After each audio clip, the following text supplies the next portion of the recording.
Hello guys, welcome to our channel Jyoti Physics Tutorial, Kinematics Lecture 5. इस video में हम vector के बारे में पढ़ेंगे, लेकिन इससे पहले हम वेक्टर के बारे में जो हमने प्रीवियस वीडियो में डिस्कस किया था उसके पॉइंट्स को रिवाइज कर लेते हैं। हमारा फर्स्ट पॉइंट था जो वेक्टर की डेफिनेशन भी था, वो है हमारा vector are those physical quantities which have both magnitude and direction. Vector वे फिजिकल क्वांटिटीज़ हैं जिनके मैग्नीट्यूड भी होता है, डायरेक्शन भी होती है। इनके एग्जांपल है हमारे force, velocity and displacement. Vector can not be added, subtracted और multiplied by simple laws of algebra. Vector को हम सिंपल लॉज ऑफ अलजेब्रा का यूज़ करके ऐड, सब्ट्रैक्ट और मल्टीप्लाई नहीं कर सकते। Two vector can never be divided by each other. दो वेक्टर को हम एक दूसरे के साथ कभी भी डिवाइड नहीं कर सकते। In writing, vector can be represented by a single bold letter or with an arrow on its head.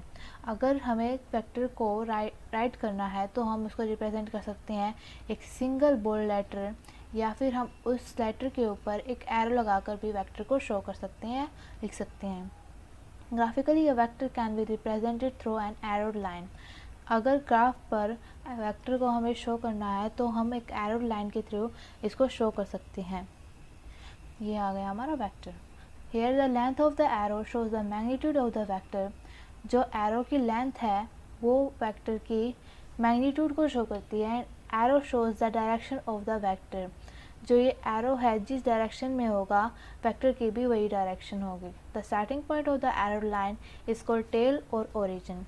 जो ये वेक्टर है इसका स्टार्टिंग पॉइंट को हम कहते हैं टेल और origin.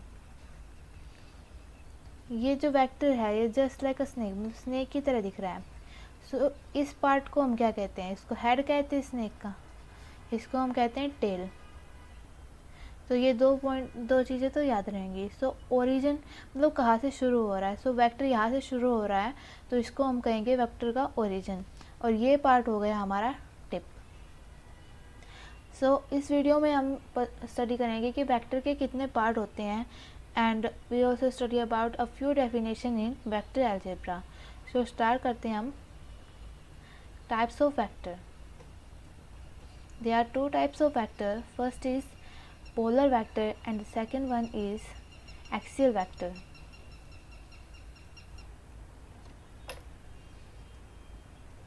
Polar vector. Polar vector की हमारी definition है, these are those vector which have a starting point. जिन वेक्टर का कोई स्टार्टिंग पॉइंट होता है वो होते हैं हमारे polar vector. For example force and velocity, इनको हम शो करते हैं एक एरो लाइन के थ्रू, क्योंकि एरो लाइन का एक स्टार्टिंग पॉइंट होता है, एक ओरिजिन होता है। एक्सियल वेक्टर को लेते हैं हम, इसकी डेफिनेशन है these are those vector which represent rotational effect. जो वेक्टर रोटेशनल इफेक्ट शो करें एंड एक्ट अलोंग एक्सिस पर एक्ट करें in accordance with right hand screw rule. जो राइट हैंड स्क्रू रूल है वो क्या है? कोई नट देखा होगा आपने, तो उसको टाइट करने के लिए हम कैसे मूव करते हैं उसको हम मूव करते हैं क्लॉकवाइज डायरेक्शन में। अगर उसको हमें रिलीज़ करना है वहाँ से तो उसको हम मूव करते हैं एंटी क्लॉकवाइज डायरेक्शन में। यही है हमारा राइट हैंड स्क्रू रूल कि अगर हम किसी चीज़ को क्लॉकवाइज डायरेक्शन में मूव करेंगे तो वो जाएगी डाउनवर्ड, अगर एंटी क्लॉकवाइज डायरेक्शन में मूव करेंगी तो उसकी पोजीशन होगी अपवर्ड। अब हम देखते हैं इसके एग्जांपल। ये है हमारे टॉर्क एंड एंगुलर वेलोसिटी। जो टॉर्क है, हम किसी डोर को ओपन करते हैं तो उसको ओपन करने के लिए हमें टॉर्क लगाना पड़ता है। एंड एंगुलर वेलोसिटी भी रोटेशनल इफेक्ट शो करती है, मतलब अगर कोई चीज़ रोटेट कर रही है उसमें कोई वेलोसिटी है तो वो होगी हमारी एंगुलर वेलोसिटी। अगर फोर्स लगा रहे हैं हम उस पर तो वो होगा टॉर्क, और ये एक्ट करेगा उसकी एक्सिस पर। यहाँ पर जो हमने ये एरो जो शो किया है ये है इसका एक्सिस। अब इसमें देखते हैं हम फिगर में। फिगर में क्या है? अगर ऐसे एंटी क्लॉकवाइज मूव कर रहा है तो अपवर्ड डायरेक्शन, क्लॉकवाइज मूव कर रहा है तो डाउनवर्ड डायरेक्शन। और ये है हमारा सिंपल पोलर वेक्टर। ये दोनों एग्जांपल हमारे एक्सियल वेक्टर के। अब हम किसी डोर का एग्जांपल लेते हैं। सो ये जो डोर है इस पर अगर हम डोर को अप्लाई करते हैं तो ये जो इसकी जहाँ से ये डोर जुड़ा हुआ है ये हमारा है एक्सिस ऑफ रोटेशन। अगर डोर को मूव करेंगे तो ऐसे मूव करेगा। सो इसमें हमने लगाया टॉर्क, इसने शो किया rotational effect along its axis in accordance with right hand screw rule. So ये है हमारा axial vector. Torque and angular velocity are the example of axial vector. Now we will discuss about a few definition in vector algebra. So first definition हमारी modulus of vector। इसकी definition है the magnitude of vector is called modulus of vector। अब vector के हमने दो component पढ़े हैं, दो चीज़ों से मिलकर बना होता है वेक्टर। एक होता है उसका मैग्नीट्यूड और सेकंड होते हैं उसकी डायरेक्शन। अगर वेक्टर में ओनली मैग्नीट्यूड रहे, मतलब डायरेक्शन को अगर नेगलेक्ट कर दें हम और ओनली मैग्नीट्यूड को लें तो वो होता है वेक्टर का मॉडुलस। उसको कहते हैं मॉडुलस ऑफ वेक्टर। और इट इज़ रिप्रेजेंटेड एज, ये दो सिंबल दिए गए हैं। लेट्स सपोज कोई वेक्टर है ए, अगर इसके मॉडुलस को हमें राइट करना है तो कैसे राइट करेंगे? या तो ऐसे शो करें इसको या फिर उसके एरो को हटा दें। सो ये हो गया हमारा modulus of vector. Modulus of vector means magnitude of vector, it has no direction. Second है हमारा यूनिट वेक्टर। जो यूनिट वेक्टर है वो मॉडुलस ऑफ वेक्टर से बिल्कुल अपोजिट है। मॉडुलस ऑफ वेक्टर में क्या था? ओनली मैग्नीट्यूड था, डायरेक्शन को नेगलेक्ट कर दिया। इसमें क्या करेंगे? इसमें हम डायरेक्शन को लेंगे और मैग्नीट्यूड को 1 कर देंगे। मैग्नीट्यूड को 0 कर देंगे तो वेक्टर तो बचेगा ही नहीं। सो मैग्नीट्यूड को हम 1 कर देंगे और डायरेक्शन को लेंगे। कोई गिवन वेक्टर है, जस्ट सपोज ए है हमारा, इसका अगर हमें यूनिट वेक्टर निकालना हो, इसका अगर हमें मैग्नीट्यूड दे रखा 48 और डायरेक्शन है वेस्ट, और इसका यूनिट वेक्टर क्या होगा? हमारा यूनिट वेक्टर होगा जिसका मैग्नीट्यूड होगा 1 और डायरेक्शन होगी सेम वेस्ट। और अगर हम इसे शो करना चाहें तो इसको शो कर सकते हैं हम इस सिंबल के साथ, और इसको हम रीड कर सकते हैं ए कैप और ए एड से। ऐसे हम इसको रीड कर सकते हैं। एक बार इसकी डेफिनेशन देख लेते हैं। Unit vector of a given vector, unit vector of a given vector. जो ये यूनिट वेक्टर है, यूनिट वेक्टर का ये सिंबल है एक गिवन वेक्टर का, ये गिवन वेक्टर है हमारा, ये उसका यूनिट वेक्टर है। Is a vector of unit magnitude, ये एक वेक्टर है जिसका मैग्नीट्यूड कितना है? 1 and has the same direction as that of given vector. जो ये गिवन वेक्टर था हमारा, इसकी डायरेक्शन थी हमारी वेस्ट, और अब इसकी भी डायरेक्शन क्या है? वेस्ट। सो ये जो है ये हमारा है unit vector of this given vector. Represent तो बता दिया कि कैसे किया जाता है। अब ये जो है vector is equal to modulus of vector into unit vector.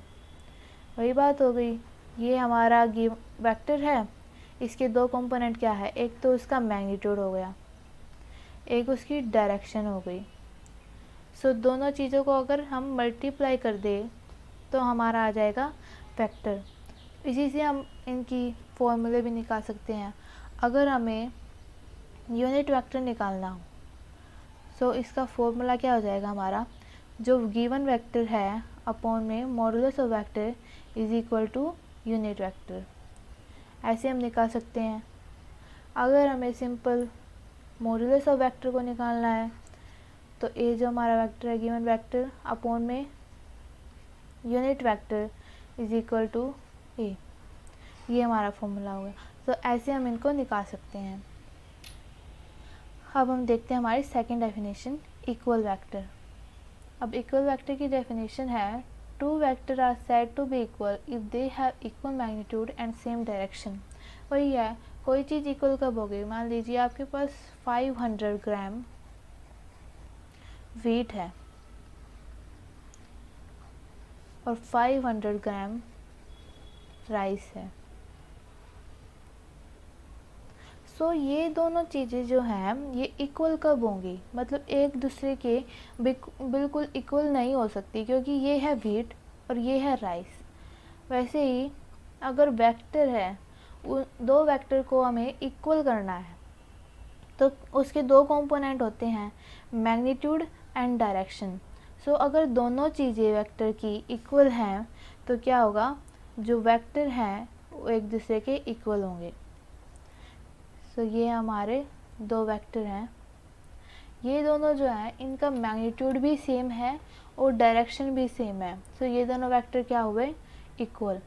तो इक्वल वेक्टर होने के लिए दो कंडीशन है, first magnitude and second direction, ये दोनों चीज़ें सेम होने चाहिए।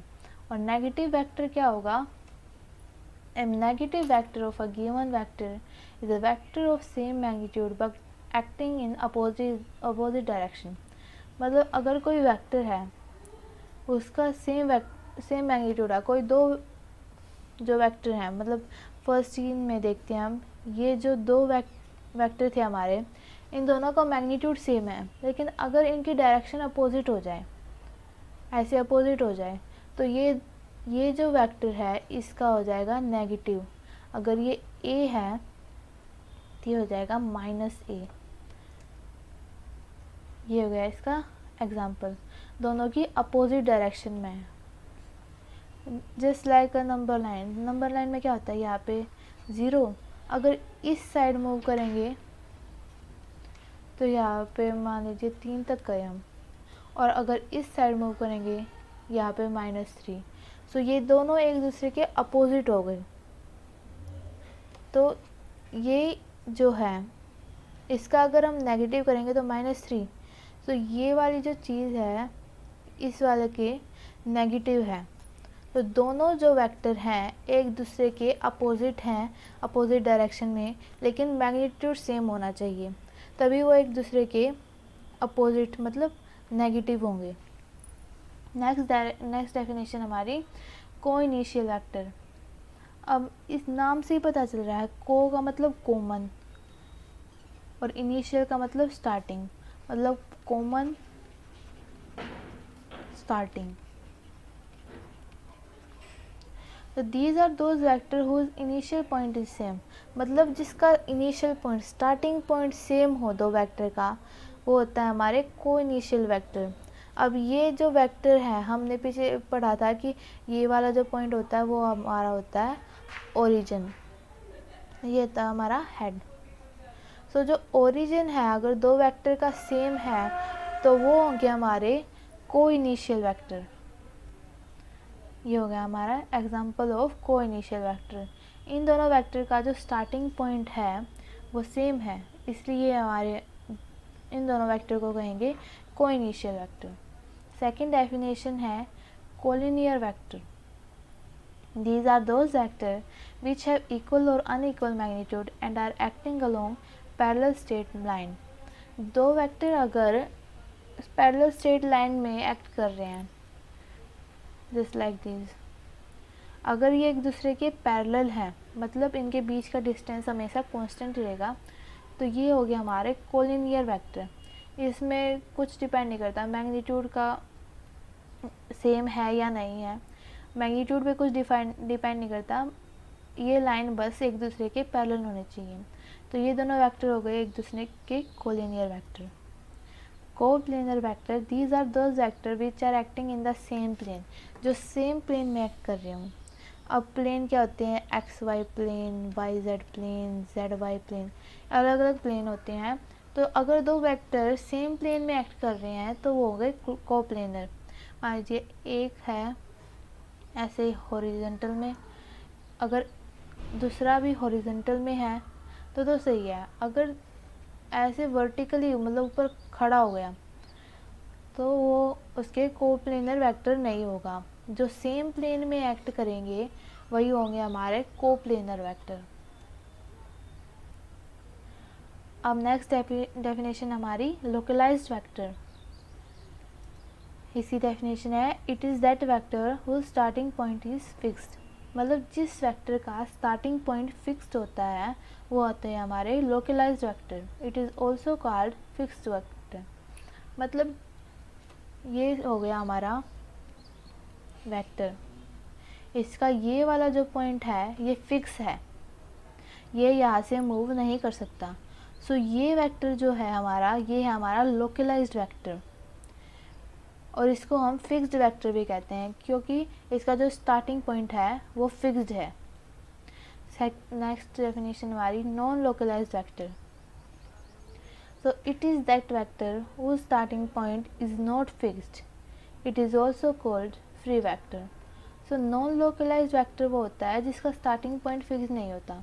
लोकलाइज्ड में तो फिक्स है और नॉन लोकलाइज्ड में ये पॉइंट मूव कर सकता है, ये फिक्स नहीं है, और इसको हम कहते हैं फ्री वेक्टर क्योंकि ये पॉइंट फ्रीली मूव कर सकता है।